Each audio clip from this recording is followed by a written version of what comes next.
Operation സിന്ദൂറിനെ കുറിച്ച് പ്രധാനമന്ത്രി നരേന്ദ്രമോദി രാജ്യത്തെ അഭിസംബോധന ചെയ്തു പറഞ്ഞ പ്രസക്തമായ കാര്യങ്ങളെ പരാമർശിച്ചുകൊണ്ട് ഇനിയിപ്പോൾ നാളെ എന്തു പറഞ്ഞു മോങ്ങും എന്ന് പ്രതിപക്ഷത്തോടും ഇവിടുത്തെ അന്തം കമ്മികളോടും സുഡാപ്പികളോടുമൊക്കെ ചോദിക്കുകയാണ് social media ഇൻഫ്ലുവൻസറായ Jithin K Jacob ഫേസ്ബുക്കിലൂടെ.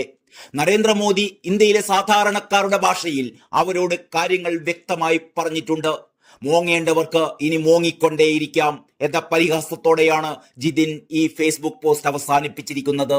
ആ പോസ്റ്റിന്റെ പൂർണ്ണരൂപം നിങ്ങൾ അറിയണം. അതിങ്ങനെയാണ്: ഓപ്പറേഷൻ സിന്ദൂറിന്റെ വിജയം തെളിവുകൾ നിരത്തി കര, വ്യോമ, നാവിക സേന ഉന്നത ഉദ്യോഗസ്ഥർ 2 തവണ വിശദമായ വാർത്താ സമ്മേളനം നടത്തിയെങ്കിലും ഇന്ത്യയിലെ സാധാരണക്കാർ കേൾക്കാൻ ആഗ്രഹിക്കുന്നത് നരേന്ദ്രമോദി എന്ന ഇന്ത്യൻ പ്രധാനമന്ത്രിയുടെ വാക്കുകൾ തന്നെയാണ്. സാധാരണക്കാരുടെ ഭാഷയിൽ ഇന്ത്യൻ ജനതയോട് സംസാരിക്കാൻ മോദിയെ കഴിഞ്ഞിട്ടേ വേറെ ആളുകളുള്ളൂ. പ്രധാനമന്ത്രിയുടെ ഓരോ വാക്കുകളും കൃത്യമായ മുന്നറിയിപ്പും മൂർച്ചയും ഉള്ളതായിരുന്നു. ഭീകരതയും ചർച്ചകളും ഒരുമിച്ച് പോകില്ല.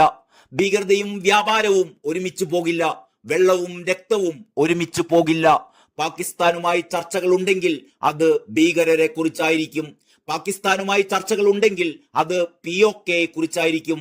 പാകിസ്ഥാൻ ജനതക്ക് നൽകിയ സന്ദേശം ഇങ്ങനെയായിരുന്നു: പാകിസ്ഥാൻ സൈന്യവും സർക്കാരും ഭീകരരെ വളർത്തുകയാണ്, അത് അവരെ തന്നെ നശിപ്പിക്കും. പാകിസ്ഥാൻ അതിജീവിക്കണമെങ്കിൽ അവർ ഭീകര കേന്ദ്രങ്ങൾ നശിപ്പിക്കണം.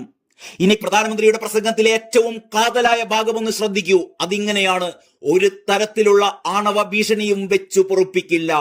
അതാണ് ഞങ്ങൾ ആണവശക്തിയാണ് എന്നും പറഞ്ഞ് ഇന്ത്യയെ ബ്ലാക്ക്മെയിൽ ചെയ്യാൻ അനുവദിക്കില്ല എന്ന് പറയുക മാത്രമല്ല പ്രവർത്തിക്കുകയും ചെയ്തു എന്ന് അന്താരാഷ്ട്ര മാധ്യമങ്ങളിൽ വാർത്തകൾ വരുന്നുണ്ട്. ആ മുന്നറിയിപ്പ് പാകിസ്ഥാന് മാത്രം ഉള്ളതുമല്ല. പ്രധാനമന്ത്രി ആദ്യമേ രാജ്യത്തെ അഭിസംബോധന ചെയ്തിരുന്നുവെങ്കിൽ രാഷ്ട്രീയ നേട്ടത്തിനായി ഈ സൈനിക നടപടിയെ ഉപയോഗിക്കുന്നു എന്നും പറഞ്ഞ് നിലവിളിച്ചേനെ ഇവിടെയുള്ള ചിലർ. ഇതിപ്പോൾ സൈന്യം ആദ്യം തന്നെ വാർത്താ സമ്മേളനം നടത്തിയതുകൊണ്ട് സൈന്യത്തിന് അത്തരം ചുമതലകൾ നൽകിയത് ജനാധിപത്യത്തെ ദുർബലപ്പെടുത്തുന്നതാണ് എന്നും പറഞ്ഞിട്ടാണ് ഇപ്പോഴത്തെ കരച്ചിൽ. ഇനിയിപ്പോൾ നാളെ എന്തു പറഞ്ഞു മോങ്ങും? നരേന്ദ്രമോദി ഇന്ത്യയിലെ സാധാരണക്കാരുടെ ഭാഷയിൽ അവരോട് കാര്യങ്ങൾ വ്യക്തമായി പറഞ്ഞിട്ടുണ്ട്. മോങ്ങേണ്ടവർക്ക് ഇനി മോങ്ങിക്കൊണ്ടേ ഇരിക്കാം. നിതിൻ കെ ജേക്കബിന്റെ ഫേസ്ബുക്ക് പോസ്റ്റ് ഇവിടെ പൂർണ്ണമാകുന്നു.